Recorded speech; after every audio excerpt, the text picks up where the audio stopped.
Hello, everyone, and thank you for joining our Fireside chat. We're going to start now, and thank you for taking our time. My name is Owen Odia. I work with Luno, of course. I'm the country manager for Luno Nigeria. I've been with Luno for 5 years now. Luno is, of course, we all know Luno as a platform that provides a platform, but Luno provides a platform for people to trade in cryptocurrencies like Bitcoin, Ethereum, XRP, and Litecoin. So I think for us, we've seen the massive widespread adoption in Nigeria, most especially. A lot of people are interested, awareness, are interested in crypto. They want to know what crypto is doing. There's been a very big use case.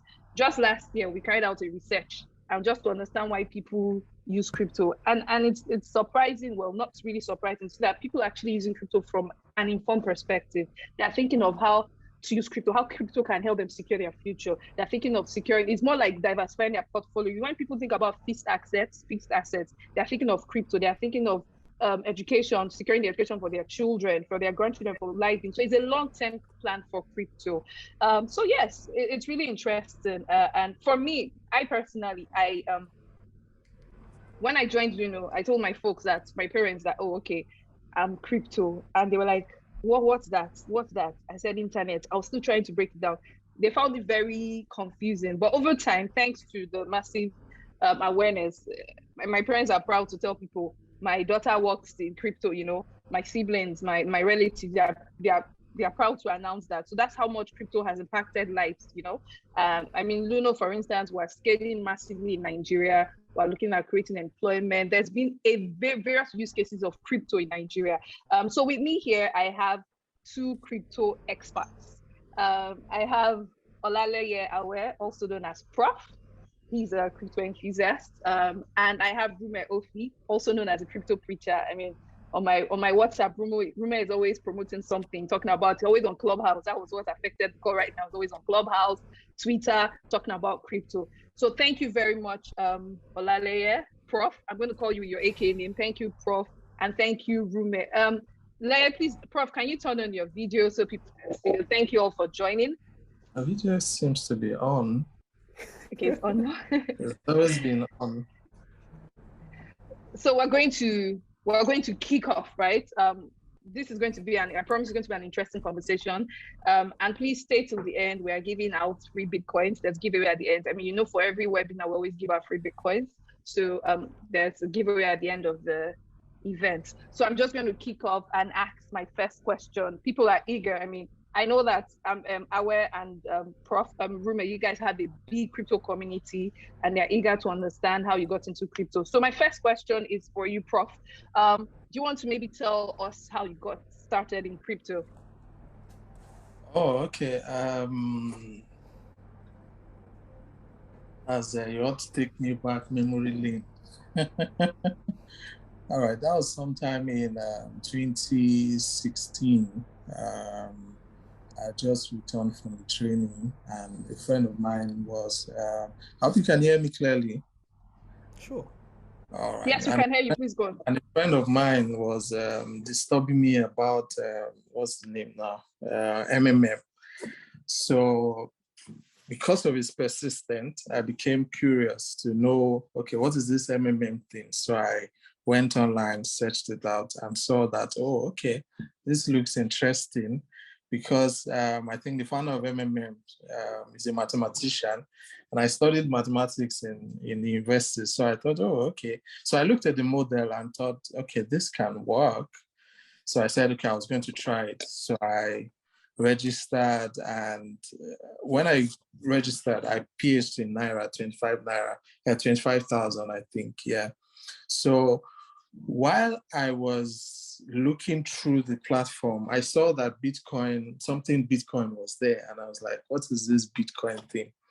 And they were promising 50%. So I was like, why is there 50% on this one? What is special about it? And it's making it, have better returns, so to speak. So I said, okay, I was going to go online. As is my custom, anytime I find something that is new to me, I always go online to find out okay, what is this thing? So I went online, I Googled what is Bitcoin, and so I read the white paper and I was blown away. I thought, wow, this is the future, And so the first thing that hit me at that point was, so this thing has been in existence, and I was going bankrupt because of a stupid bank just a few years before, So, so my head started thinking a lot of things, but I did not think in terms of commerce. I only thought about how it can change a lot of things. I did not even think about making money from it. I only thought, oh, this thing is promising. It could really change the world. So at that time, I said, okay, I was going to try it out to understand what it's, what's about. So I pitched another 25,000 in Bitcoin. I think later that day, they matched me to pay somebody. Of course, I didn't have Bitcoin, so I had to start looking for Bitcoin all over the place. So I went online. I went to Google as usual and typed how to buy Bitcoin in Nigeria. So it brought out different results. There was local Bitcoin at the time. When I opened the website, I did not understand anything. I just saw lists everywhere, and I was wondering, what am I going to buy here? So I went to the next option that was on the list. That was BitX. Yes, that was the grandparent of Luno. So when I opened BitX, I saw, oh, this was much simpler to use. I could move around, understand the interface. So that was why I bought my first Bitcoin. I bought, so I spent 27,000 to buy my first Bitcoin. That was July 26th, 2016. Sorry, don't mind me. I'm saying 19. Yes. Yeah, so that was my first encounter with Bitcoin, and I think from there, so I was supposed to pay the person that night. I decided I was going to wait till the next morning. By this time, I didn't know anything about Bitcoin volatility, so I did not even know that anything was going to happen. I just decided, since I've already bought it, let me just wait till morning when my eyes are clearer to send it. So in the morning, I opened Luno, and Luno was telling me that I now have 30,000. I'm like, wait a minute. This thing that was 27K yesterday night, this morning is showing me 30,000. What's going on? So that's where, different things started going on in my head. Like, why will I wait 30 days to get, because I'm a mathematician, so I always think in terms of numbers. Why will I wait 30 days to get 50%? When just overnight I'm seeing 10%, so that was how, we started the Bitcoin journey to the glory of God.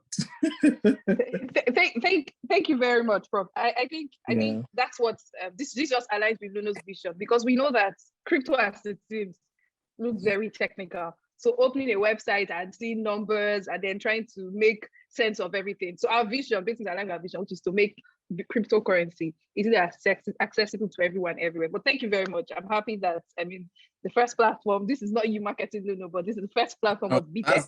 Luno was, just to make it clear to everyone listening, Luno used to be called BitX. So thank you very much, Prof. Rume, Cryptopreacher. I know you have a huge community. We would like to know how you got started in crypto as well.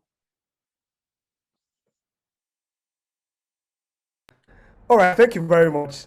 I got into crypto. I think it's I don't even know how to say it, because it's so spiritual kind of. So 2016 exactly. I was a trainee at a telecoms company, Huawei. From there till late 2016, early 2017. So I've been hearing about Bitcoin, cryptocurrencies, but it wasn't making sense to me till a Sunday in 2017, where an elder in church brought his phone to me. And there are some persons that people will just look in a certain way, maybe because they are not very rich, so but when he brought his phone to me, I felt like this is strange. So he brought it to me and he showed me, lo and behold, a Luno app.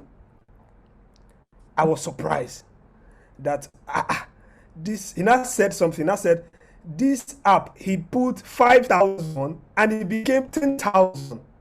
That he took his 5,000 naira profit and left the capital to appreciate. So that alone struck me, like somebody left 5,000 and it became 10,000, and young trainee trying to see if he could be a staff and work in a telecom company. And I have a computer science, studied computer science, so that was my dream, tech guy.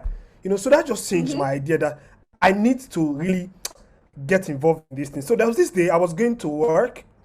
Our office is at the Oriental Hotel, so I was just because what I usually do, because I live very close to the office, I usually stroll to the office. So I heard about this training about how to make money online.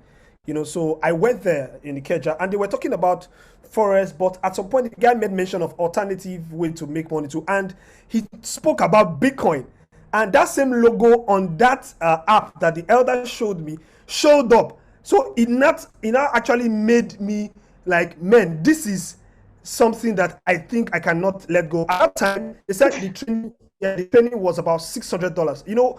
I came from this background where things was not really rosy. So anytime I hear dollars, there's this phobia, So I when I heard dollars, like, these people, they go keep us, $600. So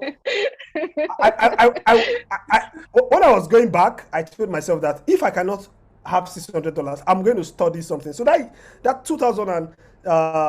late 2017, I went back to Delta State, which my family is there. They are there. So I actually saw this young guy. He was already trading. So I told him that, I've already opened my Luno app. How does this thing work? So he showed me that I can do it this way. He showed me the chart. He was saying the thing, but it wasn't getting. But I just told myself that very soon I will be very good with this thing. Let me just be patient and hear all what he's saying. So after that, I actually tipped him because I knew the way he's saying it, if I don't give him something, I won't be obliged to say I will on my own go and learn it. So I told myself that if I don't learn it now at the end of that December, if I go to Lagos 2018, I'm going to sit down and get acquainted with this thing. So that night I went home from this guy's house. This guy was actually my friend's younger brother. So I went home. I bought 5,000 naira Bitcoin.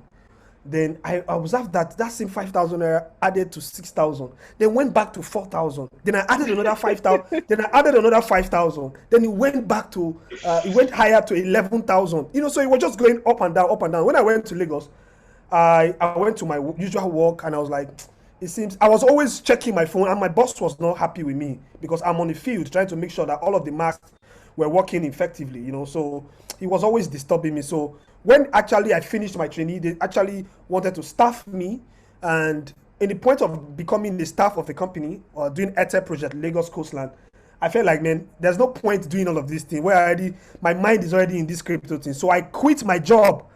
The job I was a trainee for 1.5 years without a salary. I quit it for somewhere I don't know where it's going to. So I started going to a library at Yaba about Macaulay Way. People can check it out.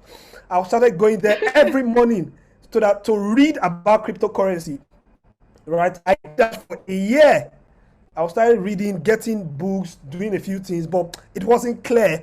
Again, in 2018, December, before then I met someone, and he told me that there's the friend of his that has something to do with Luno, that they have an event. Will I like to attend? I said, yes, I will attend.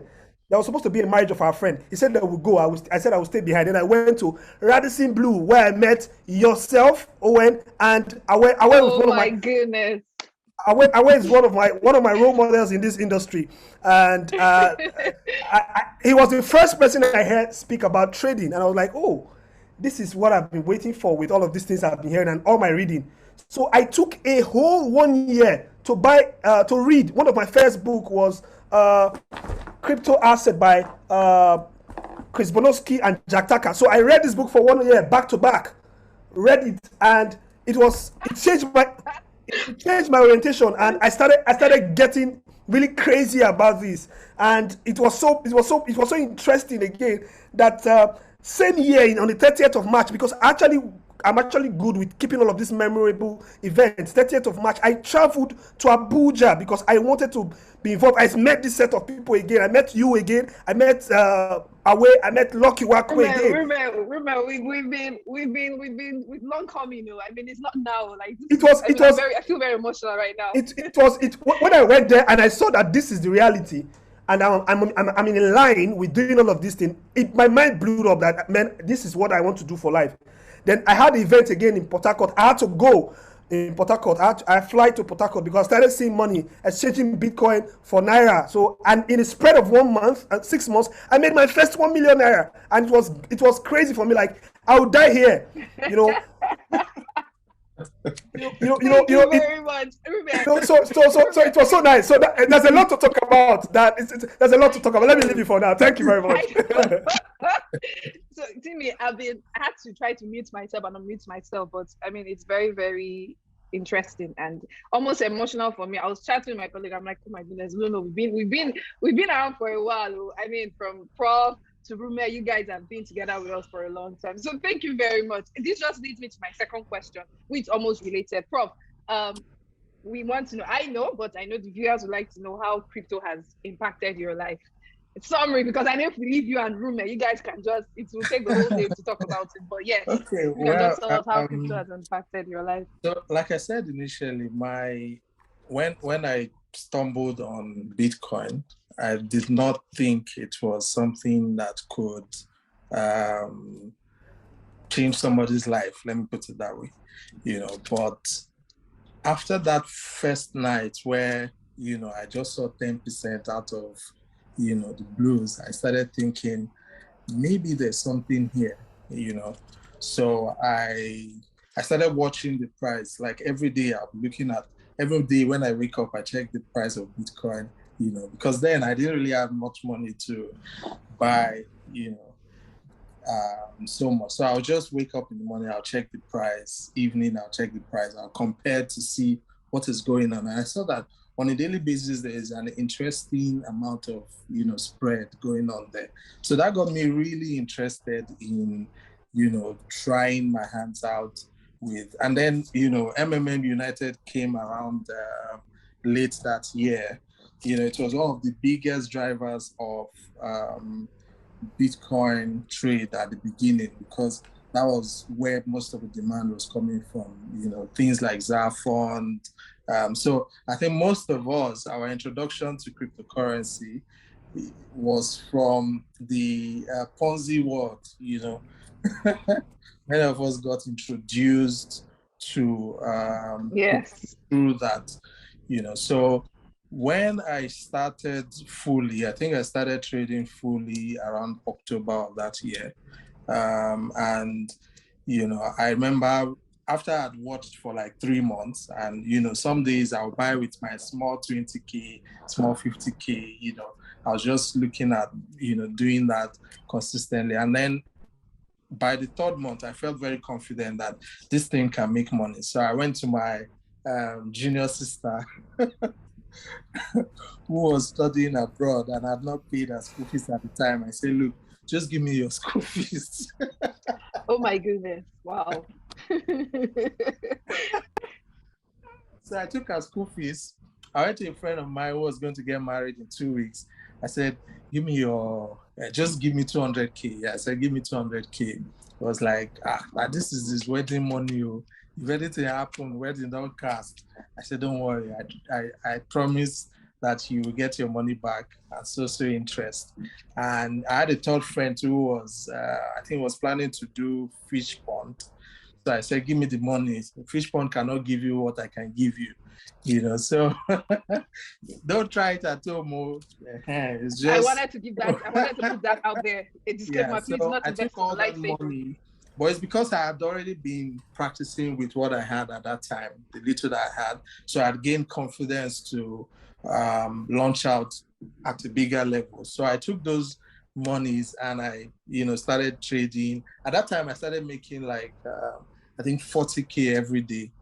Now, the interesting thing is that at that time, my job, I was still working full time. So my job was paying, at that time, I was earning 175 month. So it's not so bad, but it can be better, So at that time, I started making as much as 40K every day. And I thought to myself, wow, this thing, if I do this constantly for 1 year, retirements don't come close. So I went to my boss at the office and said, look, I found something that I think can be useful for the company, because at that time, oil and gas was having struggles with oil prices, and investment in oil and gas was dropping. So oil companies were struggling, basically, So and the company had been looking for another way to make money, and I thought, this small I'm cashing out 40K every day. If I can talk to these people and they put in money, who knows what can come out of it. So I went to my boss at the time and said, I found something that could be the future of commerce and a lot of things. And I explained everything. I said, look, at the moment, I'm making 40K every day. It's not virtual money. It's money that I can see in my account. I can show you my account history. And the woman, being an Ijebu woman, Ijebu people don't play with money. When she heard what I said, she was like, oh, that's amazing. Are you serious? So she called one of her friends in the US who happened to have interacted with Bitcoin at that time. And that was like, man, listen to him. I've made a lot of money from this thing. One of my white friends introduced me to it, blah, blah, blah, and all of that. And unfortunately, our brother, who is an accountant, did not believe in anything online, is of the former generation, the offline generation, so it discouraged her from taking the step. At that time, I asked the company to invest, was it 20 million? Yeah, with guarantee. I said they should put in 20 million in 1 year. If it does not pay, I was going to pay back the 20 million. That was how confident I was in, what I had seen. Well, unfortunately, the company did not make the investment. And 1 year after, that 20 million would have been 1.6 billion or thereabout. Yeah. So you imagine how things would have changed. But for me, of course, at that time, I was already making 40K, 100K a day. You can imagine where that was going. From October, when I started trading, the loans I took 200K from my friend. I took 200K from 2 friends, and the other one I took, I think, 300K or so. So that's like 700K. Good news is the first week, in fact, the first 3 days of my trading, they scammed me of 360K.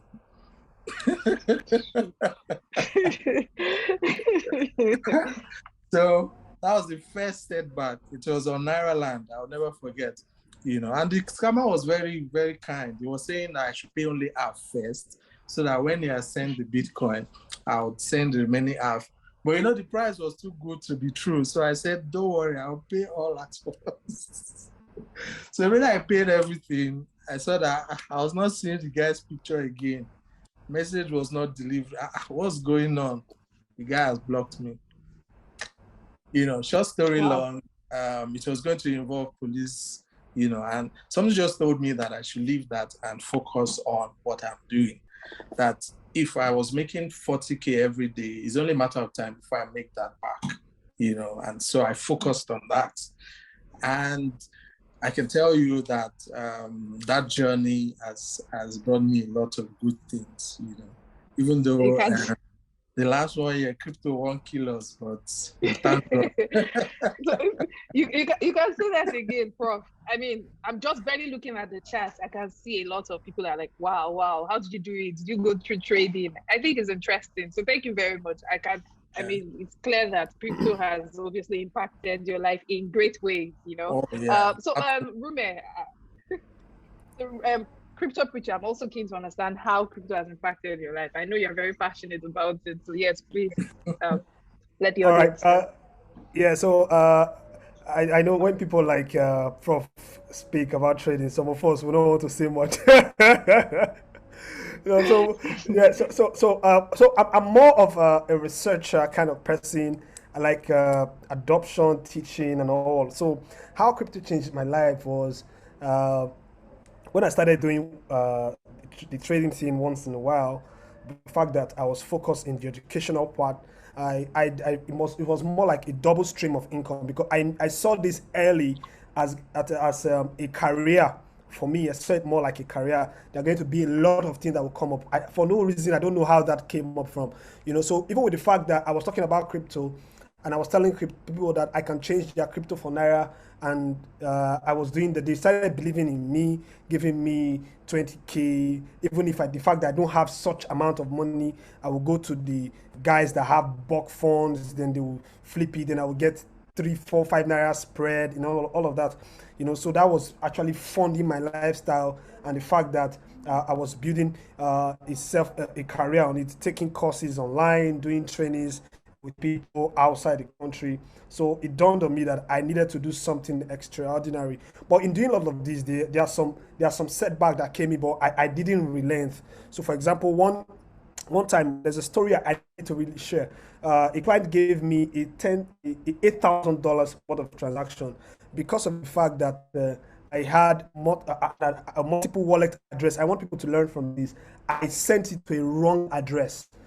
So there's this client of mine that usually buys Bitcoin from me, and there's my Luno wallet my Luno app was what I used to send my coin to him because he paid premium, right? So I usually do that to him. So I wrongly sent one of those coin at the 8K. It's a huge amount of money then to his wallet, and I was looking for the whole coin and I was seeing it move in the Explorer, but I don't know. And it was like from issues, it was the money, the issue was too much for me, considering the fact that a large portion of some of my savings actually invested it in a scheme that was paying me a certain amount of cryptocurrency every day that collapsed at some point. So I was battling with all of these things. I want people to learn, right? In as much as I was pulling all of this string to get more knowledge, I was seeing some setback, and my conviction is that I need to see how these go, and I have to be an example for people that don't understand what this thing is all about, to learn from my experience with the fact that I don't have all of the monies everywhere. I'm not a money bag. I don't have people that I can talk to, so more like saying I'm the ordinary guy that want to be somebody with education, so I started working very hard to see how far I can get where this coin is, but I couldn't really find where the coin is. So what I did was I started working out how I did the transaction. So there was one day I realized that the date where I sent, in fact, the thing was so serious that I was praying money at night, money afternoon and night. So I was actually keeping records, right? So I checked that the record of the day I sent the coin was not correlating with when the person sent the coin. So I started searching for the wallet address. Then lo and behold, I realized that I sent it to this client of mine. So I called him that this is what I'm into, and it's a big issue, and the owner of the money is actually giving me serious trouble, and I don't even know how much to pay. But this was aside the fact that I was, for my passive income, I was earning about 15 to 20K every day, so, and it was coming on instead, so when I realized that I have known where the money was, I started praying that it shouldn't be more like an address of a payment. That could also be a challenge for me. So I called him and he said he find out that the money was in his wallet. So when he came to Lagos, because he was not in Lagos, when he came to Lagos, he transferred the money to me, and that 8K had turned to $13,000. And I had to pay the person back his Wow. money. Yeah, Wow. I had to pay the person back his money, and the profit, I took it and I said, with all of this thing I'm going through, I need to do something remarkable. That was that was few months after the Port Harcourt meetup. I traveled for the African Blockchain Conference in Uganda. That was my first time on a plane, courtesy Bitcoin. I've never been in a plane in my life. That was the first time to be out of this country. Crypto has impacted your life, Rume. Yeah, exactly. So going to the airport, buying the ticket. In fact, I bought the ticket that same day with all of the setback. In fact, because of the fact that I didn't have that knowledge, I missed my flight, an international trip. I had to reschedule again, pay extra. Then I traveled to Kampala in Uganda. It's so nice experience. Met new friends, connected, and after then, it has been one innovation or the other, and today here we are doing a lot. Thank you. Rume, thank you very much. I mean, of course, being first time on the plane, it's clear that crypto impacted your life. A lot of, just trust me, you're getting a lot of people very, very interested in crypto. They're already asking, do you have a personal handle? They want to learn more. So it's very, very interesting. Thank you very much. Prof, seeing that you have a community, I know you guys have a community, I'm part of a community. Can you maybe tell us, like I mentioned at the beginning of the session, that crypto has created a great impact in terms of unemployment. These use cases of crypto is pretty big in Nigeria. So we want to understand if, can you tell us how crypto has impacted the high unemployment rate in Nigeria within your crypto community, saying that you probably have examples to give, you know, so that's interesting. A lot of people want to know too. All right, so early January 2017, I started full-time trading around October 2016. So by January, I turned my small money into, I think, about 5 million at the time. And that was a lot of money because I was thinking that would happen like 2 years after, and then it was there in my hands in 3 months. So I started thinking, a lot of things in my head that, oh, wow, this thing can really change a lot of people's lives, And then incidentally, well, not too surprisingly, almost all the Ponzi schemes at that time were crashing about the same time. Almost all of them, Get Help, almost all of them were going down the drain. So you had a lot of people who were in debt, people who had collected who had loaned money to do do all of those Ponzi schemes, and many of them, now facing a lot of pressure from different quarters.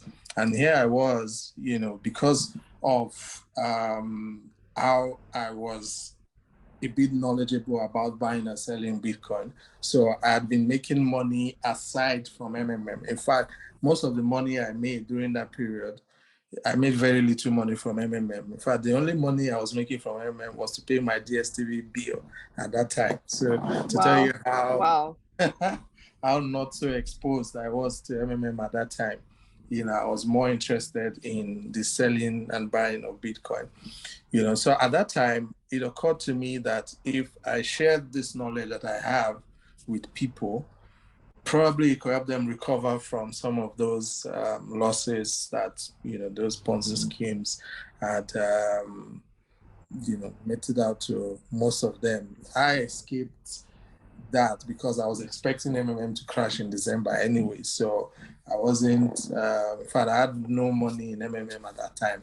First week in December, I don't cash out my money, I don't rest, You were one of the lucky few, I guess. No, I wasn't lucky. I already told them in July when I was joining that MMM would crash in December. So I was very sure of that. It's math, so, and I studied math, so I saw through the model. Mm-hmm. Anyway, so when I started, there was a friend of mine who asked me to teach him, how to trade Bitcoin. That now that MMM has left all of us behind, that it's like this Bitcoin trading is profitable. So I said, well, it's true, but it will make sense for me to teach only you, because if I teach you alone, others are going to come. This one will say, come and teach me. That one will say, come and teach me. Before you know, I have 20,000 people asking me to teach them. So I said, okay, let's create a community where let's create a platform. So we created a platform on WhatsApp at the time. And we had, of course, the limit for WhatsApp at that time was 256 people. So we had 256 people who started the community with us. Many of them were coming from, scratch, nothing, And these guys were, following some of the things that, and it's not like I went somewhere to learn. Most of what I learned was my own experience.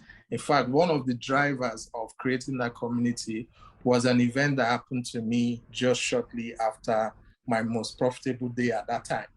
The year just started. I think on the 3rd of January 2017, I made my annual salary, and I said, oh, now I can chill. And then on the 6th of January, they collected 60% of my whole portfolio at that time. And I was like, yeah, so this thing is like this. That was my first brush with the other side of crypto. I said, oh, so this thing is not all good and rosy and it's important to tell that story too. It's like important to tell that side of story. It's like village people have branch in this thing too, so I started, looking into my process to understand what I did wrong and all of that, because then there weren't many teachers, there weren't many materials. Crypto was still just coming into the mainstream. So you couldn't go online and see somebody telling you about something. Now everything is literally everywhere, but then there was not much information, So I said, okay, I was going to teach what I've learned from my own experience to other people. So we started the community in 2017, and we started around February. By the end of that year, we had about 60-something people who were millionaires, from trading crypto. Wow. It was very remarkable because given where most of us were starting from, a lot of these guys are just they were coming from zero. Some of them had debts to pay, and all of that. And then in just under a year, many of them were, millionaires. And so that gave us the impetus to expand it. So we thought, okay, if, majority of these guys who took this thing serious could change their lives, maybe we could do more, So we decided to move to Telegram, and then we expanded it and made it open to more people. And since then, I think we've had more than maybe 3,000, 4,000 people pass through our, weekly trainings, because we do like training we do it every other day in the week, and since then we've had people, become billionaires, become millionaires, different levels, So we've seen different people, and it's not only just educated people, we've had people who cannot even speak one sentence in English, and they're doing really well at it. So crypto really changed many of our lives. Thank you very much, Prof. I think it's important to, in fact, let me really emphasize that after your training, the first training, you made did you say over 60 people millionaires? Yes. Or 6 people? Or 60 people?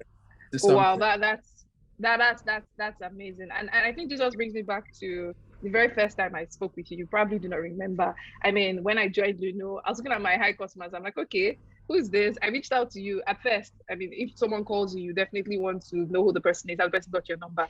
And after I got talking to you, and then we became close, and I saw that you were building a community, I think that was what really sort of drew me to you. I knew that, okay, this person is, with Ponzi schemes here and there, this person is actually here to make a difference. You are training people. You're not asking someone, bring this, let me train you. In fact, you are genuinely interested in creating that kind of marketplace and community, which is very, very admirable, I must say. I just needed to put that out there. I'm already offline. You and I will talk about our relationship further, but thank you very much. Then Rume, to you, of course, I see that you're passionate and you're interested in teaching people. I will still emphasize on Clubhouse. I see your update rumors on Clubhouse. I also want you to maybe explain how crypto has sort of impacted the higher entrepreneur in Nigeria within the community you currently manage. All right, so I think, because my own kind of thing is different. I like money, but I think the fact that I love book more is actually a different ballgame entire for me. So more like I saw myself as an institution of learning, right? So I saw someone one time on Instagram said that what can anybody share? So I just felt like, okay, I can share the idea about the blockchain and crypto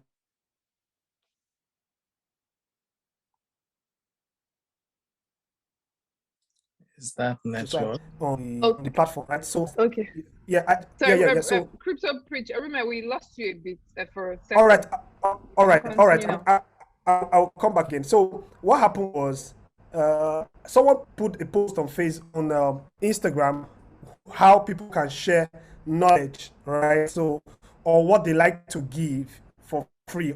So I just put on comment there section that I would like to share my idea about the blockchain. Then I think in 2019, so people started commenting on that. So I just like, oh, for people to respond this way. So I sent my number to them. We started chatting. I just opened it's a WhatsApp group, right? And we started learning together. I started teaching them.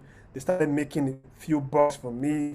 Then I realized that from there, I had up to group one was filled up. I had group two. In fact, at some point, I had to reach out to Prof that how does he manage people when they are so much like this? So I I had can group two. imagine. I had group three. As I'm talking to you, I had group eight. No, I still have my. Then I at some point I went to Telegram. But one thing that significantly happened was, it's still back to Luno again. In 2019 we went for the platform, the meetup in the rest of Benin. So I felt like it aligned with my vision. My vision is to take a lot of young people from poverty, from nothing, because like I suffer well. So it's more like I saw the light with crypto. So I saw the light with crypto. In fact, when I was going to school, it was more like a miracle because I find it very difficult to eat at some point. So it was so difficult. So when I saw the light with crypto, I felt like, oh, this could be my own way to make these people live a very good and learn well in school. So when I after that event, I had more contacts. Then I built all of those with my WhatsApp community. We started talking, engaging them here and there. So it becomes more like a very good experience for me to see people do things on their own. And as I move, they are moving with me. Started doing little event. And one other thing that happened along the line was I started getting people asking me about cryptocurrency, and I started telling them. They started inviting me. The first time someone invited me to a TV station in Ikeja. That was my first time on set. So I spoke at Kaftan TV, and I spoke about cryptocurrency. Then I started getting interviews. I started getting public and being featured on Business Day. I was given full page to talk about crypto and how it could. So, and it came out, everybody started looking at me like, it seems this guy, there's something about this crypto. In fact, some people became involved in crypto because they started seeing me on TV, on newspapers.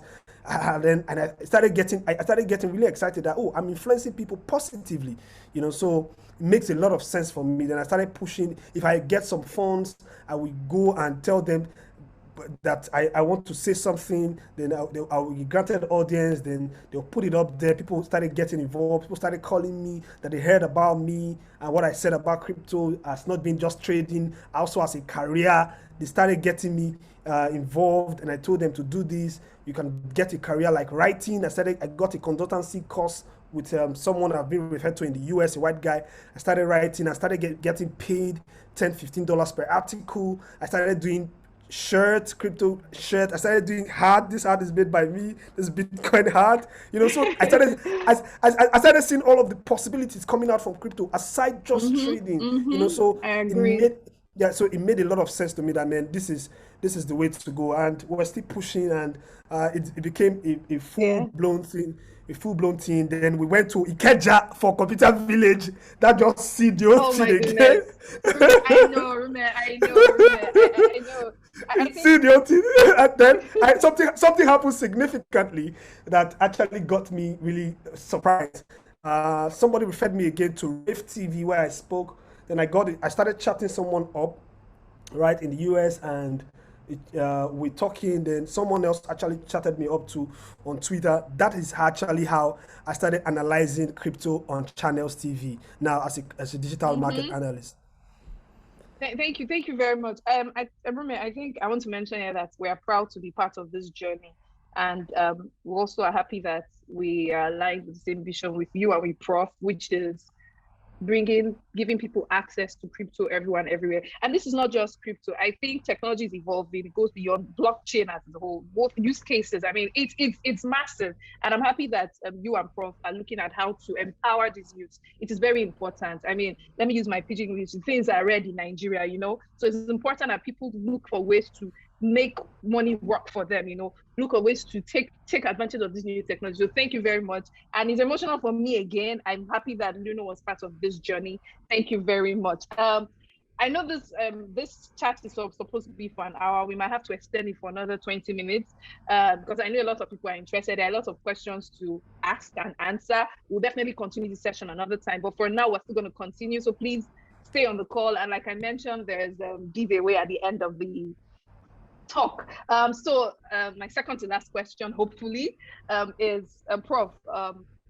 I'm also interested in understanding some of the challenges you have faced in your journey. You sort of gave us highlights, but I think I'm looking at the regulatory aspect as well. I mean, your community growth challenges with law enforcement agencies in quotes. You don't have to be specific, but yeah. People are interested. They want to know, but please share with us.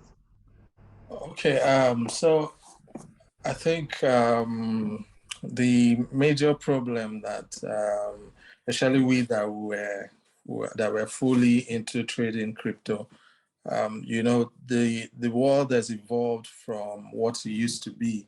In those days, you wear your tie, go into traffic, that's when people believe that you're working, but when you then start sitting at home all day and you're still enjoying the good life, people will be wondering, what's this guy doing? Some of them will even go and report you to law enforcement to say this guy is doing Yahoo.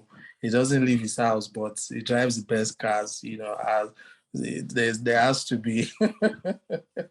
I remember where I was staying where I used to stay in Bagada, one of my neighbors, used to wonder, what does this guy do? He never leaves the house, but his internet every day, every month is almost my salary. What's going on? I was wondering, and that's the thing with the new world, you can literally be anywhere in the world and do create value, or exchange value as the case may be. And that's what I always tend to say, that crypto is like a leveler, of our generation. In those days, you have to either be working in oil and gas or banking or some other, high-tech industry to be able to get certain things, but crypto came and changed that literally. I can tell for free. I've seen, people who would have otherwise been. One of my mentees said some time ago that if not for this crypto, now file for the carry for all. Everybody has been leveled. I like that. I think I like that. So crypto literally, democratized wealth creation. Even though there are challenges, last year CBN came out and decided that crypto people are now criminals, and it is sad because it is more like fighting something that had the potential to a large extent. I always say it, and I'll say it anywhere, that if there was no crypto inflow into Nigeria from 2015 upwards, maybe Nigeria would have gone to war, because a lot of youth would have been unemployed. Angry youths, exactly. Hungry, what that combination can really lead to, but crypto literally gave people the ability to create work from anywhere, so I have people, and it's just trading. There are people who are working in blockchain, who are earning in dollars, they don't even need to leave their home. Some of them are living in the village and they're working, in the industry, creating value from, at the end of the day, I felt like the most of what is going on in Nigeria in terms of regulation and all of that is more of maybe it's by political design. I don't know, because I kind of feel like there's a political undertone to it, you know, but I also feel like it's a war that they cannot win. Let me put it that way, because the mistake that the old guard made is to allow internet to flow into Nigeria. As long as there's internet, there's nothing that will stop the emancipation of the younger generation, because there's so many different ways to create wealth, you know, on the internet. You can create YouTube videos, and people will create YouTube videos, and that's what feed them, you know. So the world has gone beyond those. You have to get a banking job or one silly job that keeps you in traffic 8 hours a day, you know. So it has gone beyond that. And I don't entirely think that our regulators don't know this. You know, that's why I said I kind of feel there's a political undertone to it. But, well, I'm not a political analyst, so let me just talk the one way concern me. Exactly more. So, when the CBN made the pronouncement February last year, you know, it turned literally everything upside down. But it also created new ways, you know, to interact with the industry, because to a large extent, most of us were enjoying the arbitrage opportunity, you know, that our currency allowed us to take advantage of, you know, and the CBN coming and saying that we don't want banks to facilitate crypto transactions, literally cut off that supply line. But it also opened people's eyes to other alternatives, you know, so you could literally trade your crypto and make, let me give an example. So 2 days ago, we had, you know, literally every of the coins were going down very heavily, you know, and for those who had not bought at that time, you know, if you had bought anything between yesterday and today, you'll be up at least 10 to 20 or 30%. Now, if you know how significant that is, if you put money in your bank, you make 0.5% for the whole year. If you put money in fixed deposit, for example, you make maybe 10, 11% tops. I'm not even sure if that's up to that, because I think last year, almost throughout last year, they were doing mostly 3%, 2%. So it's crazy that just in one night, you could create 40, 50%, 20%, 10%, you know, and you don't need to ask for the permission of a third party, you know, and that is the kind of things that really changes people's lives, because when you realize that the little you have can make a lot of difference for you, especially with consistency, because most of us, why we get burnt in crypto is that we are looking for shortcuts. We want to get rich quick schemes, you know. We just want to put money, put 20 naira and get 2 million. Yeah. The best Nigeria will be very proud of you, but it doesn't work that, you know. And then because of the ambiguity in the way the CBN made the pronouncement, it made it, you know, literally something that is open to interpretation. You know, so I agree. Police picks you up and they're telling you that it is crime to trade crypto in Nigeria. But that is not true. That is not what the CBN said. The CBN did say that trading crypto in Nigeria is illegal. What they said is banks are not allowed to facilitate. So the issue is not even with the individual, it's with the bank. You know, so if your bank allows you to make transactions, it's between the bank and the CBN. It's not really your business. And the regulator.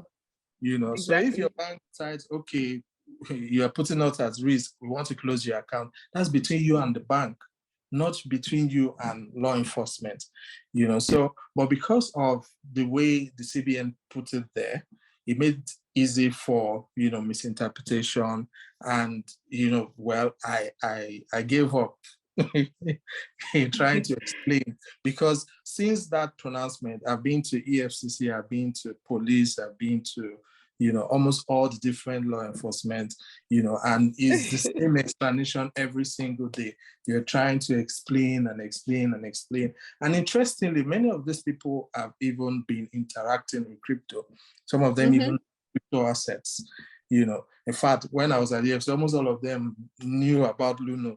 They knew about different other exchanges. And you're wondering, if these people know so much about this thing, why?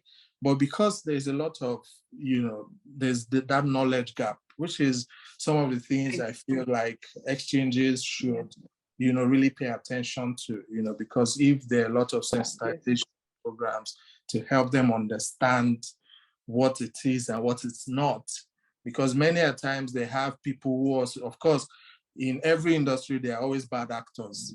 You can't say all of us are doing legit business. So I believe there are also people who take advantage of, what we, because of course, opportunities. It's easy for people to put a blanket on everybody. If they catch one person who was stealing, for example, they will put it on everybody, that everybody in crypto is laundering money.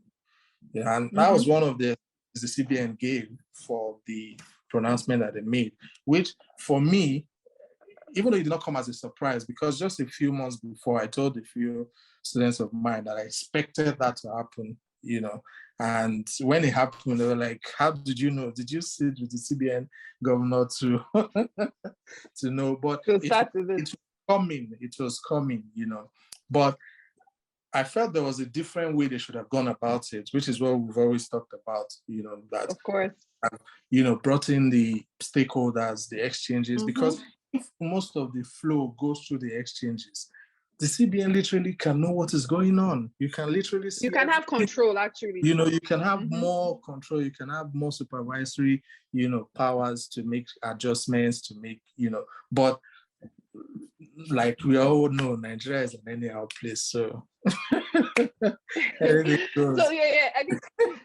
I think thank you, Prof, for this. This is very useful information. I mean, last year, February 5th, is a day I will never forget. I always say that anywhere I go to. It came on a Friday, to be specific, So well, we talk about it every time, but I'm happy that a lot of exchanges still found a way to navigate.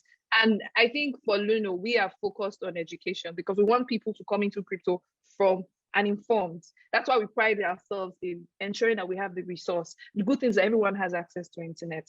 You need to read about anything. You need to read about, if you're coming to Luno, the first thing is education. You need to understand it. There's this knowledge gap. You also made mention of going to law enforcement agencies, and they don't really understand what crypto is about, and they just assume since it's being tagged crypto fraud, it's fraud. Meanwhile, thinking that, of course, people still use the normal naira to carry out fraudulent activities as well. So how do you make that distinction? So I think you're right. That knowledge gap needs to be bridged. It's something that we're working on, and hopefully other exchanges will also take that step to, let's educate people. That is why we have things like this. And for those listening, we are thinking of making this. I mean, before the ban, where you were part of us now, I mean, Rume, you as well, we're looking at focusing on education, telling people about crypto, what they need to know. I mean, before you enlist on any exchange, you need to do your proper due diligence, So it's something that's big for us. So thank you very much for also talking about that.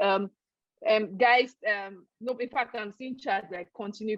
Yes, we'll continue for another 20 minutes and we'll ensure that we at least address some of your questions. And Prof, I'm sorry, Rume, Cryptopreacher. I'm also keen, and I'm sure the others are keen to understand the challenges you have faced in your journey, in your community. I'm sure with the ban, a lot of, I see your WhatsApp updates. I always make reference that people are complaining bitterly about the regulation, for instance, challenges they face from law enforcement agencies. Can you maybe just talk briefly on some of the challenges you have faced? All right. So when that happened in February 15th, that love letter that came up, I saw it differently. A lot of people panicked, but I saw it differently. I saw it like this was an opportunity to advertise cryptocurrency to Nigerians, right? And that was actually how it has been, because people were like, a lot of Nigerians don't like the government because of their antecedents in the past.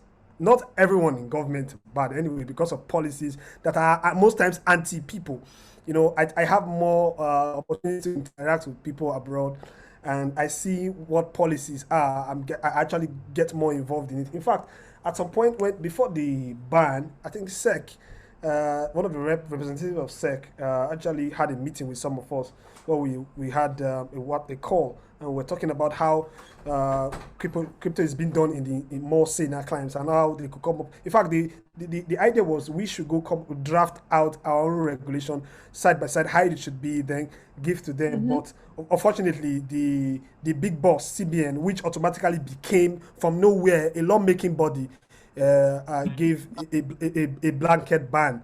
So all of these things. In fact, I have a publication. If you try and Google it, why I said the importance of regulation by government cannot be overemphasized. Why? Because if this industry is not regulated, it gives rooms for bad actors. For example, you guys must have heard or seen some of these Ponzi schemes coming out from Nigeria. A whole lot of them. We had the pink coins of this world, and so many of them that felt that it's a free for all market. But if we had regulations, of which I knew at some point Luno was at the forefront of making sure all of these regulations even came up before even government came up with this ban, it would have made a lot of sense.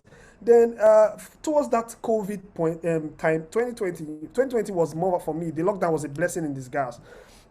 Why? Because what I just do is sit down, trade my cryptocurrency. But mostly what I did was, in fact, I made the highest money of my life in 2020 in the lockdown because I was teaching people how to get skills on cryptocurrency, how to write, consultancy, and all of those things. And in fact, I had the largest amount of students, most especially from the US and the UK, taking my courses.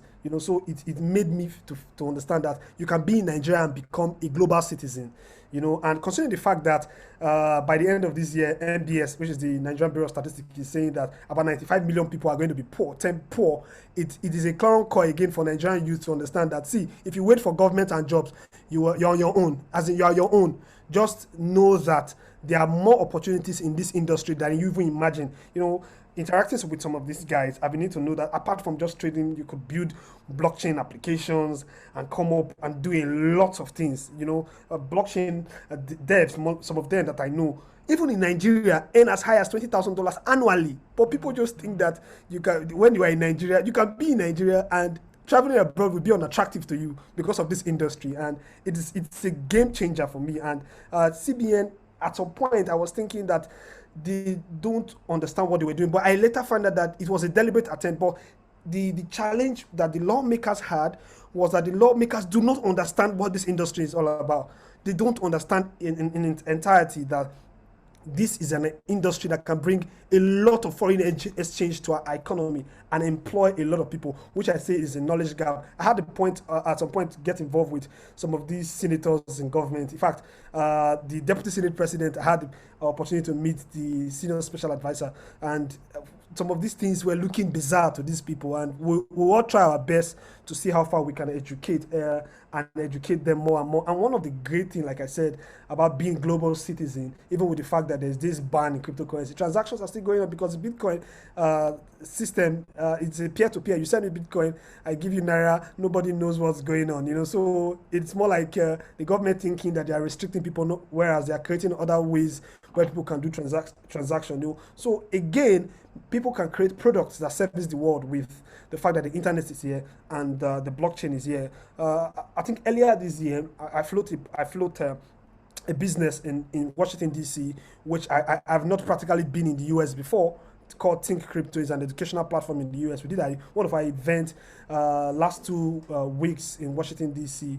In fact, we involved ourselves in some campaign. We're heavily on Clubhouse talking about cryptocurrency and engaging government over there, and they listen. They tend to the council, those in council, those in state legislatures involved in government. They are actually coming to say, how is this thing working? How can we involve? How can we make it better the U.S. economy? But for our own case in Nigeria, it's a very funny. It just shows you that we have huge role to play in terms of the education, which I believe Luno would like to oblige to that. Thank you very much. Thank you very much, Rume, and thanks, Prof. I think we all align on the same goal, which is basically crypto is not something you can stop. The most important thing, and the only way, I think the most important thing for regulators is consumer protection. So the only way you can to protect your consumers is to ensure that only licensed exchanges, you have access, you have control. So that's what we're pushing for regulation. The FCC, the CBN, they're all working on things. We're hopeful that, before the end of the year, something will come up and Yes, fingers crossed. So thank you very much. I think there are a lot of questions. I am going to take a few questions. Thanks, Prof. Prof. Rume, please be on standby. I'm going to go to the chat room, and take questions. There's still giveaway, please. Before we end, where we intend to end in another 10, 15 minutes, I'm going to give out free Bitcoin. Please just hold on. But I'm going to take questions now. Now, let me go to the chat room. This, Prof, I'm going to give this first question for you now. I put in 5,000 in USDC. It's not moving with the wave of the coin for 3 days now. Please, I'm anxious to know about this. Okay, well, USDC is a stable coin.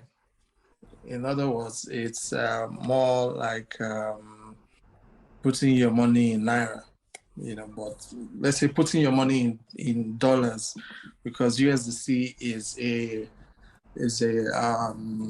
tokenized version of the dollar. So you are more or less saving yourself from the volatility of the Naira, but USDC itself the value does not vary. It's pegged to the dollar. So most of the time, you're not going to see any drastic changes in your value saved. If you save 5,000 USDC, it will remain 5,000 USDC till Jesus comes. It's only when you buy maybe something else, maybe you buy Bitcoin, Ethereum, or whatever else that you buy. But I'm not saying you should go and buy now and then not drop your 5,000 and remain $20. So, but until you buy a crypto that is volatile, you will not have any value appreciation of any kind. So that's why your USDC is not changing. It's normal. Thank you. Thank you very much, Prof. The second question is for you, Cryptopreacher. Can I invest in Bitcoin with a sum of 5,000 and still expect a turnover? Yes, it's possible. The only thing you need is a lot of patience, right? And it doesn't mean that the 5,000 overnight will become 20,000 or 30,000. But with the fact that we're below some significant support line in the market right now, what we'll begin to see significant trend reversal, see a possible bounce back to possibly an all-time high or across the all-time high of about 69K. You see your money is going to really appreciate, but don't have that mindset that when you put 5,000, it's going to double overnight. It might even drop. So what I most times advise is before you put $1 inside any of these coins, most especially the flagship cryptocurrency Bitcoin, which I would advise you to start with, you need to also understand certain things like how Bitcoin started. In fact, we go and read the Bitcoin white paper. If you want me to, I will send it to you personally so that you have an idea of what cryptocurrency, the Bitcoin is actually the idea behind this innovative technology before getting involved to put your money. But I think there's this investment mentality or things going on in Nigeria when it comes to finance. People just think that when something is going, everybody just rush towards it without. But I think the most important thing is there's difference between money and investment. I think people need to understand that, Bitcoin is money itself. Somebody telling you to put $1, bring 3 people, 3 people, bring 4 people, is something different. Oh, I think I have to change my power source. It's quite different, so, so it's quite different from what we normally supposed to have. So you go get the knowledge first. The knowledge is the most important thing. Then later on, you can put in. You can always meet people like me, maybe my Oga Prof. I'm always available since I do crypto full time. I can always tell you what to go and do aside that. But I would advise you. Trading is quite stressful if you don't have the patience. So I would advise that you get enough knowledge so that when the market goes in a certain way, you could be among the faithful ones that are holding sway equal Yeah, for a case study, Thanks. for example, if you are in this market now and somebody tells you that 2 days your 5,000 will become 10,000 and you see this significant drop, it can send you to the village. One small mistake like this. I think thanks, Rume. I think you're basically saying that. I mean, people should do their research. Anybody promising you huge returns, people, you've had your fair share. You've taken the sweet side and the bitter side. So it's important to do your research before you go into crypto. And you're saying that, I mean, the first and safest is for you to go to Bitcoin, right? And yeah, please don't come anybody promising you huge returns. I also gave instance how he was scammed as well. So it's something that we need to take note of. Last question. Prof, do you maybe a lot of people, Prof and Cryptopreacher, a lot of people are asking to join your. I mean, since they know you have a very, very great community that teaches people how to trade crypto, to know more about crypto and blockchain as a whole, they're asking for how they can join the group. Please, before we go, you need to, of course, share that with them. But maybe you can share that with them now before I ask my last question. My last question is basically, what would you tell anyone hearing about crypto for the first time? So, Prof, do you want to maybe talk about how they can join your channel or join your community, and then the advice on anybody hearing for crypto for the first time? Oh, okay. So we have our community on Telegram, and we mostly it's a closed group, so you have to go through a screening process. Okay, so there's a public group that you can that's like a prerequisite. So when you're done with that, you can then go through the screening process to get into the main group. Now, in the main group, we have resources on everything you can think of that relates to trading crypto. So all the trainings on all the exchanges, Luno and all the others, and all the other parts of trading that you need to be knowledgeable about. So we've done several series that covers all of that so that you can easily just go and okay, maybe I'll send the link to the other group that you can use as a prerequisite to get into the main group, and then we can take you from Yes, there. please. Okay, so Please someone share it with us, and yeah. or more, or any of Chinedu will post it so that they can have access to it. So Please go on. once you're able to do that, then you have access to everything. And it's free, so you don't have to pay any money. It's all free. And we have classes every week, Monday, Wednesday, Fridays mostly. So most of the time we cover almost everything that has to do with trading. But if you are deciding to come and trade crypto, you have to first of all understand that it is not a get rich quick thing. You're not going to get rich overnight. You're going to have to do a lot of work. And the work involves reading, learning, understanding, of course, making mistakes and learning from them. And then, of course, you can go from there to your dreams. I always say crypto is like an accelerator. You have your dreams that you're thinking will happen in 20, 30 years time. Crypto can bring it to 2, 3 years. It can do that. But it depends on how faithful you are. It depends on how open you are to learning and, so many other things. You're going to have to do the work. You can't, somebody say, oh, if I put 5,000, will I get 1 million? It's simple math, really. Because let's say, for example, you buy Bitcoin at this price. If you wait till it gets to 60K, that means you doubled your money, right? So your 5K has become 10K. Is that also? So that's one way. But it means you have to apply patience because nobody knows when Bitcoin is going to go back to 60,000. It can be this year, it can be next year, it can be 2024, it can be 2028 even. Maybe you even have to leave the Bitcoin for your children. Who knows? So nobody has the timeline. Nobody knows for sure. But the good thing about learning to trade is that it also helps you to understand so many things about money, about business, about the world you're in. Because many of us were living in an alternate world. We're living in a world that we created in our heads that is nowhere in reality, and crypto gives you a baptism into real life. I always say like crypto is the closest to real life that you get, because in crypto, everything is happening in real time, 24/7. Crypto is happening to us literally all the time. Stock market, they close maybe 8 hours a day, they've closed, but crypto is happening in real time all the time. So, and it takes a lot of determination, because you're going to see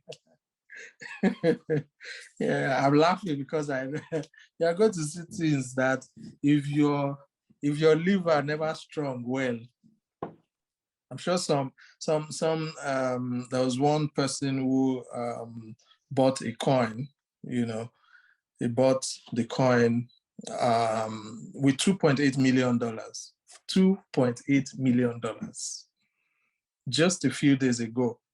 As I speak to you now, the balance should not be more than $300, if it's even up to that, from 2.8. Do you have money for that kind of thing?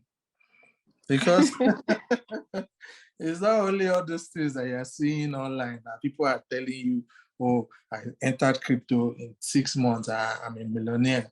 Well, they've only told you half the story. There's the other part that you're not hear, so coming to, and most of the time, even coming to learn how to trade, will open your eyes to other areas. You may not be a trader. You may be somebody who has other skills. There was somebody who I insisted has to come and learn how to trade. As she started learning how to trade, from there, she took interest in, other crypto technologies. Now she works in one of the blockchain companies, and she has more than most bank managers.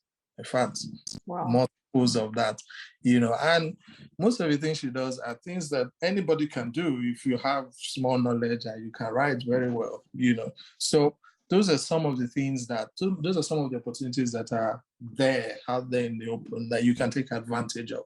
Because the thing is, crypto is in its infancy to a large extent. It's still, I call it an experimental world. We're still trying to figure out a lot of things. So there's going to be a lot of changes going on. That's why I always say that all those people that say that they're investing for the long term, you're delusional, because you don't know what the long term entails. The longer your timeline, the more your risk, but they won't tell you that. They'll just tell you, I bought Shiba and Shiba did this. Others go and buy Shiba and Shiba does the other way.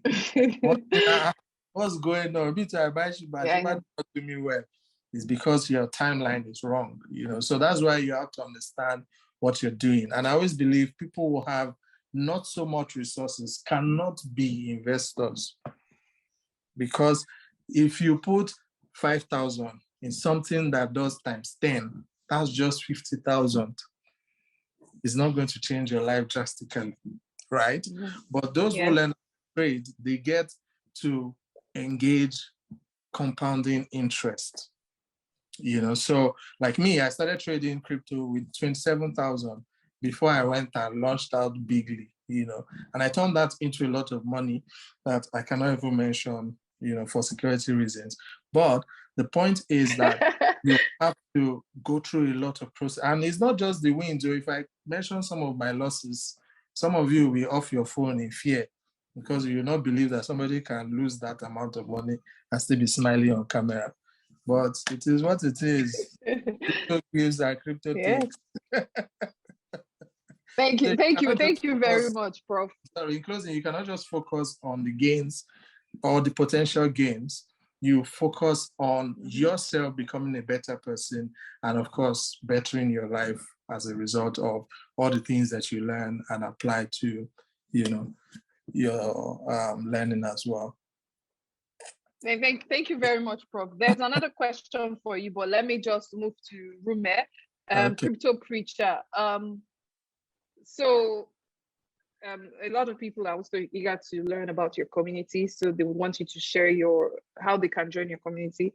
And lastly, another question is, what advice would you tell anybody that's hearing crypto for the first time? you know. All right, thank you very much. About my community, because of how I got into crypto, what I usually do is I've heard all kind of people. I want to be this, I want to be that. I want to trade crypto. I want to be like you. I want to make money like you. Mentor me. I've heard a lot, but I think a lot of these people, one thing I noticed in this Nigeria, there are various mood in life. Like my Oga now, I don't think he's still in the survival mood. He's in the living mood. A lot of people are in the survival mood. I was once in the survival mood, but when you are in that survival mood, anything goes. That I think that is one of the things that our politicians are capitalizing on. For example, I don't think for now one person will come and tell me to carry placard to say come and vote for me, or I want to campaign. I don't think I think I've passed that stage. So when people come to me, I just know that I just try to scale them. Is this person in the survival mood or in the living mood? So I just say okay, yeah, if the person is still surviving, I just okay, come to my platform, because what I do is for free. I do strategic sections for core skills in the blockchain, right? And since I have contemporaries outside, I always also link them for them to get jobs after they've done some of my mentorship sections. But my general classes are usually free, because I have the goal in the next say, because I've been in this industry now going to 6 years now. With all of the things that I've been doing, I have the mind to build my community, to take about 2 million people out of this survival mode in the next 3 years. So, and I'm pushing really hard, considering the fact that a lot of people are poor in this country. So most times I bring everybody to come and say, okay, learn this, do that, and see how far they could move. There's nothing you will tell somebody that is actually eating 100 to come and put money in one thing. They will not understand, or you have to be patient. They will not understand. So most times I always tell them that knowledge is enough to get you involved in this industry. What you need to do is to be hungry for knowledge. If I was not hungry to get myself or put myself out there, I don't think I will be able to even know Luno or know Owen or know Omo and Chinedu. Oh my goodness. Oh my goodness. So when you get the knowledge, you put yourself out there, you attend, you volunteer. There's something I'm still really scared of. I still don't know till this minute why I didn't join Prof community, even with the fact that I call him to advise. I just know how I operated on that. Maybe he has to tell me, because about when it comes to community, then, because I didn't even see myself in the community. When we meet at event, I always speak to him on how we can always I can do things differently. But lo and behold, I did not know how. I did not join any of his community, and it's amazing. But I see him as somebody that has done something, and I'm inspired with what he has done, and I have to do mine in my own unique way, which it's also in line with how this industry has to go. So anyone coming into this industry should understand that there are various ways. You don't have to be a trader. You don't have to be like me. I like book. If I read book, if I show you the books the way I read, PSF go cash you. Like he said, you also lose money. And again, those of us involved in this industry, the kind of mind this industry will give you, a cultist will even be scared of you, because we have some very crazy mind. I've lost some kind of money that if I tell my mother, she might disown me. And I've also made some money that if I say it, you look as if that I'm making myself putting myself into unnecessary risk. So sometimes we have to even go low key so it doesn't attract the wrong crowd. And it's been a very good experience in all of this. Thank you very much, Rume. It's very interesting, and I would say again that we're happy, Luno, Owen, Omo, Chinedu, Joy, and the rest of the team. We're happy to be part of this your journey. You're saying you're going to grow to 3 million customers. Please remember Luno, because whatever it takes for us to support that community, we're open to that, because it's important that everybody learn about this new technology. And we have 2 more questions, and it's for you. Please, the first one is, sir, please, can we buy Bitcoin now that the crypto is going down? Not a financial advice in code, but Okay, please go personally, I would say that if you're looking to buy Bitcoin, if your timeline is a bit stretched, maybe 6 months to 1 year, I would say you can start buying now. Don't buy all at once. I always advise to buy in partials so that you don't you don't buy and start seeing your BP moving with the charts. And once you're buying for the long term, you cannot be looking at the chart every day. You're going to go crazy. Yeah, so if you're not like us, that we are trading the everyday madness, so we traders, we are not normal. I need to tell you that if you are okay with not being normal, then yes, trading is for you. But if you are normal, like most people, I advise that you have a reasonable timeline, say 6 months. For me personally, I'm looking to buy Bitcoin in the low 20,000s. And if that level doesn't hold, maybe 15, 18K probably there. But in the low 20Ks, I think that should give some relief for some time. So that is for me personally. And I'm looking to buy Ethereum around 1,400 thereabout.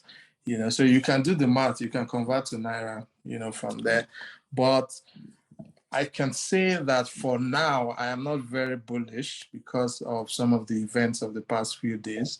And I think we're going to have a drag on the whole industry for some time because that's a lot of money to have gone down the drain in that short time. So it's going to definitely affect price, how it moves. So it might be sluggish a bit for a while. And next month, the US Fed is supposed to drop another bomb on the market. So just be safe out there. Let me put it that way. I would say that if you want to make the most of all this opportunity, I would advise you to just wait. Every time prices drop, buy a small fraction, do that consistently, sell in December. Thank me later. Thank you very much, Prof. Thank you. Somebody just said you have dropped financial advice. You have dropped signal, but thank you very much. It's not financial advice. No, your body is still your problem. Well, thank you very much, Prof. Rume, this is the last question and it goes to you. Please, people, do not leave. After this, we'll give out free Bitcoin. And thank you very much for staying with us for the long run. Rume, for you, sorry, I'm just trying to open the question now. Please, what is the minimal startup capital for beginners, and why is Bitcoin highly considered? Good question. Okay, sorry. Please, what is the minimum startup capital for beginners, and why is Bitcoin highly considered? All right. Bitcoin is money, and if you look, a lot of things. I'm trying to say things that I will not end up confusing a lot of people. A lot has happened in the world where government have been printing money here and there. I don't even want to talk about the naira because I'm not sure Emefiele has the idea of an amount of naira that is in circulation. But even in the US, for example, a huge amount of money was printed towards the COVID era that was shared across board. So that actually have weakened the value of the dollar. So that alone has actually brought about some of these inflation and market uncertainties. Although they're always lying for the head of a war and all of those things. So, but notwithstanding, because that's the truth. Notwithstanding, Bitcoin is money, and the fact that it has a monetary system that is so strong, there's only going to be 21 million Bitcoin in this world, and the fact that it's not controlled by a centralized entity is something that we need to understand. That is also very revolutionary. We don't know who did it, but all of the technologies involved in it, the cryptography, the hash function, the various nodes, making sure that the network has a high level security and all of those things is so making sense that I think if we miss this, I don't know if there's any sort of technology that Nigerians have actually gotten involved at the early stage like this. So I would advise that get Bitcoin because it has survived 13 years, right? Some of these other shit coins, let me put to say, but although I'm scared of saying that Ethereum is a shit coin, but the fact that it's centralized, I don't know, anything can happen. But Bitcoin has stand the test of time Government has tried. It's still been attacked. The technology is still being attacked in now, but it cannot be successful because it has a lot of features in immutability, the proof of work system, which they are also lying that it's hazardous to our system. So go for Bitcoin because Bitcoin is money. Then the startup capital, wow, that is actually very interesting. You also need to understand your risk appetite. Are you the kind of person that if you lost 20,000 naira, you will go to the hospital? Are you the kind of person that, so you need to understand your risk appetite. Some of us have lost millions. Highest that will happen will just be sad. How we usually bounce back to smile is something that still we need to study. But we're in it for good. So your risk appetite is very important. So some people, if they lost 5,000 naira, they carry them go admission. So I wouldn't say a specific amount, but put something. I wouldn't use the word that is popularly used. That put something that you can easily lose because money self not even day Nigeria. So which one you won't lose? So put something that you know that you can always add. Because I did DCA at some point, and I'm still doing DCA till now. I started saving $10 every week. As small as that, if you convert it, maybe like 5K. If you are working and you are doing something side hustle as a young Nigerian, you can afford 2K every week. You can afford 5K every month. So if you can ascribe that to some amount of Bitcoin, you can always buy and buy and buy. I did that. I did that. I was only doing $20 for weekly from my proceed of my OTC business, and I did that for about 2 years or so. This small drop of water. When I opened it, it was more than $6,000 I saw, and I was so surprised. That was aside other things that I'm doing to also help my business and myself. So your startup capital is something that you can tell me. I will not put a fixed cap because when it happens, you're not going to say Cryptopreacher say make I put 2,000. I put 2,000 and I made 200. Thank you. Thank you very much, Prof. Just let me add a little bit to that. That question has always been like the number one question everybody who's new to crypto always come to ask. How much can I start with? How much should I put in? And my answer is always that it does not matter. If you put more than the knowledge that you have, the market will take the balance on top. So the first thing is to learn first. Know what you're putting money into first. Once you have the knowledge, you will know what you're doing. Like, for example, when Luno started dropping, I told some people that it is going straight to zero. And they said, why? How do I know? I said, it's by design. If you look at the design, that is what is going to happen. And that's what happened. I'm not a prophet. It's just what I see. Do you understand? If it barks like a dog, jumps like a dog, then it is a dog. So the first thing you want to do is to invest in knowledge. And thank God for the 21st century. The internet is free. Well, you pay for data, but to a large extent, knowledge is free. So you can go online, search what is Bitcoin, what is Ethereum, what is this, what is that. Now, the knowledge you gain from that will help you to understand what you're putting your money into. Because if you put money into something you're not convinced about, you're going to get thrown out of the way in no time, right? Let me give you an example. If you have been buying just $1 of Ethereum every day, just $1 of Ethereum every day for the past 4 years, right? You will have in total put in about $1,400. And right now it will be about almost 11,000, right? You didn't need to care about whether Ethereum was going up or down. You were just buying $1 every day, $1 every day. What does that mean? It means that with consistency and a plan, you can easily build a portfolio that is very profitable, regardless of what happens in the market, right? Some people call it DCA, some people call it whatever name you want to call it.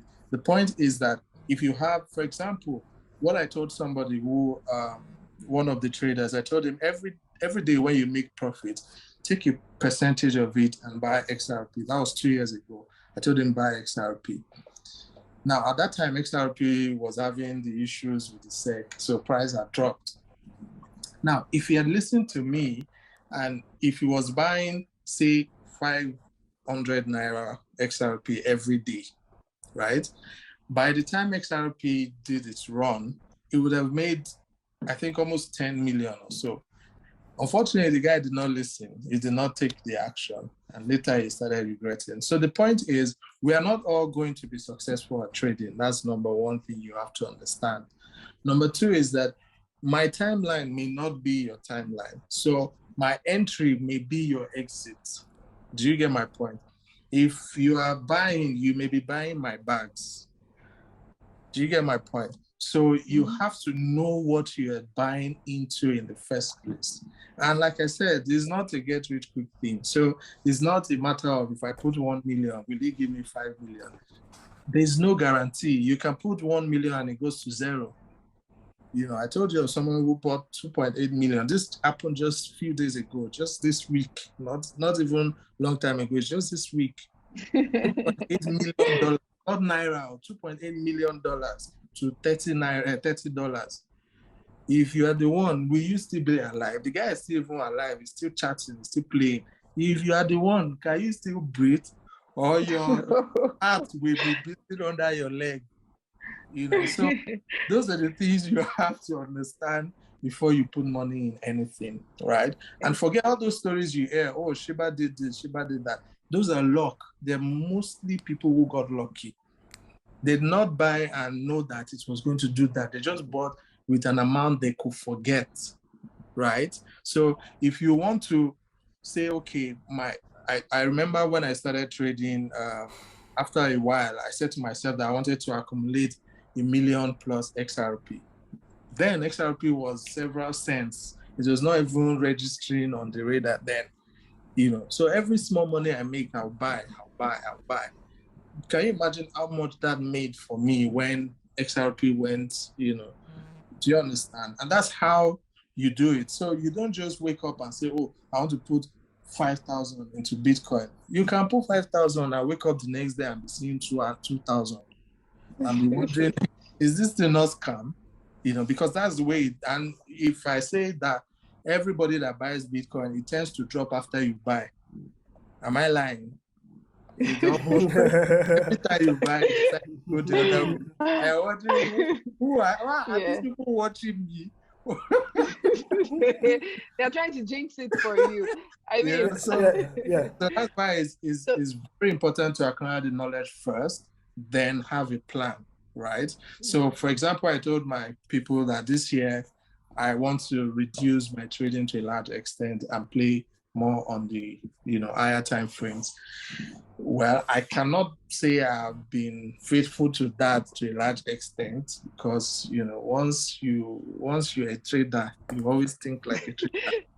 But I pray for one day. But still, I still have some that I build by the side, right? So, for example, I know that if Ethereum comes to 1.4, if it comes to 800, I'm going to buy and chill, leave it there for, you know, maybe a few months or a few years, you know. So that is, you have to have a plan and then you have to stick to it, you know. So that's how you make, you know, profit from crypto, not just all the things that goes thank you very much, Prof. Sorry, Owen. Okay. Sorry, Owen. Just one line of stuff I just wanted to add to what Prof just said. The truth is that all of these things that Prof said made a lot of sense. But the truth is, don't be a follower. For those that are hearing, don't be a follower. Be a student. Because at the end of the day, if you follow, you will just follow and you will not have a bearing. Be a student. As you hear, you just go and practicalize and research and get better. Thank you. Thank you very much, Rume. This is also very important. The truth is that this conversation can go on and on, but we know that we were to finish in an hour. We're almost getting to 2 hours, but thank you very much, Rume, Prof, Cryptopreacher. Thank you very much. I think the most important thing is do not invest more than you can afford to lose. Do not invest your life savings. Rume, I know you hate that, but just take a part of your assets and do not invest everything. But thank you very much for joining.